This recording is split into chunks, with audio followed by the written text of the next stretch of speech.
Do you need expensive equipment to get good quality video? Well, the short answer to that is no, and I certainly don't want you to think you can't get started producing your videos because you need some fancy equipment. So in this video, I'm going to be sharing with you how you can produce good quality videos on a budget. So let's get started.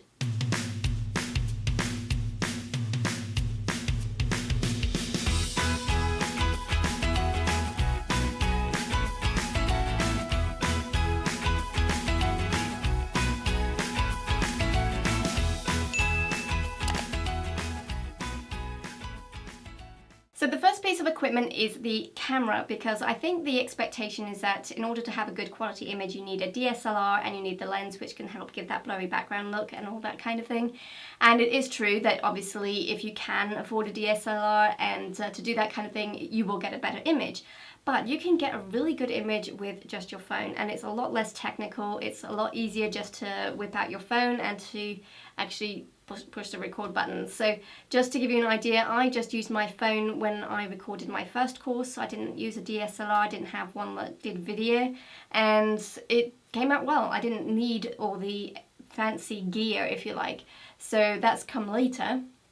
But what I want to encourage you to do is just use your phone to start with, because then that's one less thing to think about in a technical sense, because the phone is doing everything for you. You don't have to worry about what settings there are in terms of the aperture and the shutter speed and all that kind of thing.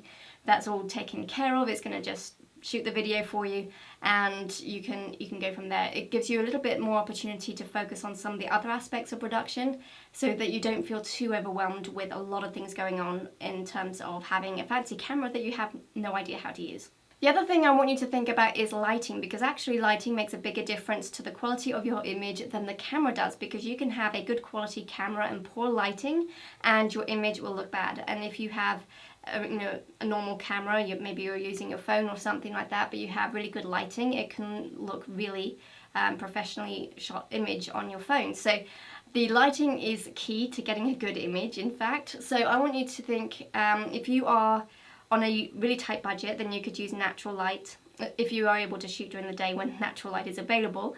And that just means shooting in front of a window or shooting in front of French doors or outside or that kind of thing. Obviously you are then restricted to what kind of background you're going to have, but natural light is certainly the cheapest way to go. There are problems with natural light, which I will discuss in another video. You can check it up here. But I would say that is definitely a good way to go. It looks nice when it's consistent. Another option you could do if you are shooting at night and you don't have natural light available, or you want more flexibility so you can choose what kind of background you have, and maybe you just want consistent lighting throughout without having to worry about cloud coverage, which is a problem with lighting using natural light, then I would recommend either getting a ring light, which is just a ring which you stick the camera in the middle and then it lights you evenly in front, or you could get soft boxes which you could just stick off to the side. Right now I'm just using a soft box off to the side, and I'm using a hair light as well. The hair light is a little bit more of an optional thing, you don't have to have that, and that would be not very expensive either. You can certainly get cheap options for both a ring light and soft boxes. Now, audio is probably the first place you might want to invest in, because video is made up of visuals and audio, and people actually tolerate bad video more than they tolerate bad audio. So you really want to make sure that your audio is good quality so that people don't click off your videos or don't watch your video lessons and really think that you're not very professional quality. So microphones do not have to cost that much. I think all of the ones I'm going to show you right now are less than $40, and it gives you a variety of different options. So the first one I'm going to show you is a lapel mic, and that basically just clips to your shirt collar, basically like this underneath your mouth. And this is really good if you are going to be moving around and not facing the camera. So if you're going to be demonstrating something and the camera might be looking over your shoulder, for example, then it doesn't matter, because the microphone is still in front of you and it's still going to pick up good audio. If you prefer not to be wired up with cables and things like that, you might prefer a shotgun microphone like this, and this works with a DSLR and a phone. And just to give you an example, if you get an adapter, maybe something similar to this, you can put your phone into here and then it would basically work. I've got this thing on the back which is causing problems. Okay, so it would look a bit like this. So you've got a little camera set up like that, and it plugs directly in if it is an Android phone.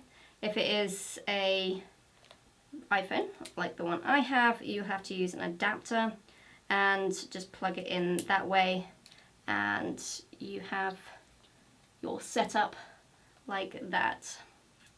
So that is an option for using a shotgun microphone. Shotgun microphone is great if you're going to be facing the camera the whole time while you are recording. Another option you can look into is something small like this. These little microphones are great for phones because obviously they're really small. With the iPhone you will need an adapter, so I'm just going to slide that in and put that on here. Now obviously with an Android phone it will plug directly into the phone, but with this I have to have this adapter so it dangles off. So that isn't really ideal. That's one of the disadvantages I think to having an iPhone actually, because it's the iPhone that ultimately changed the connection, isn't it? But you can still get good quality audio with it dangling off the phone like this, as long as there is nothing touching it. So you don't want anything to actually be, you don't want your hands to be around any of the cables or anything like that. So those are some options that you can look into for good audio. I've got plenty of other videos on my channel with audio tips and things which you can check out, but really do focus on getting good audio, because actually your phone camera is going to do a fine job with getting good quality image, especially if you've got good lighting. So really audio is probably the first place you might want to invest. Now when it comes to editing, if you are on a budget and you don't have the money, just use the free software that comes with your computer, whether that's Windows Movie Maker or iMovie, depending on your platform. I'm pretty sure that both of those can do most of what you are going to want to do, because you don't want to use lots of fancy transitions because that can look tacky. Hopefully you've recorded good quality audio so you won't have to worry about manipulating the audio too much. Hopefully the video looks good and you're not going to have to worry too much about color correcting it and all that kind of thing.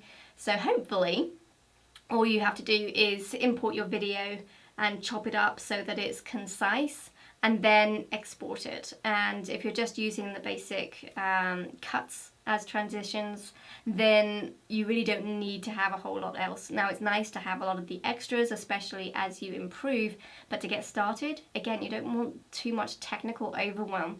So just using the basics is going to be a good place to start, and then you can work up from that when you're ready. Now if you're interested, I will leave a link below to my kit, which will take you to all the equipment that I've mentioned in this video, as well as it can show you what other equipment I'm using in terms of the equipment I'm using to record this video, and it will just give you some ideas of what you might want to look into next if you are wanting to go and invest. And I'd be interested to know as well, you can let me know below what kind of equipment you are currently using and what you might want to get next. And if you like this video, please hit that like button, subscribe and hit the bell for notifications on more videos related to creating online courses using video. Stay creative and we will talk soon.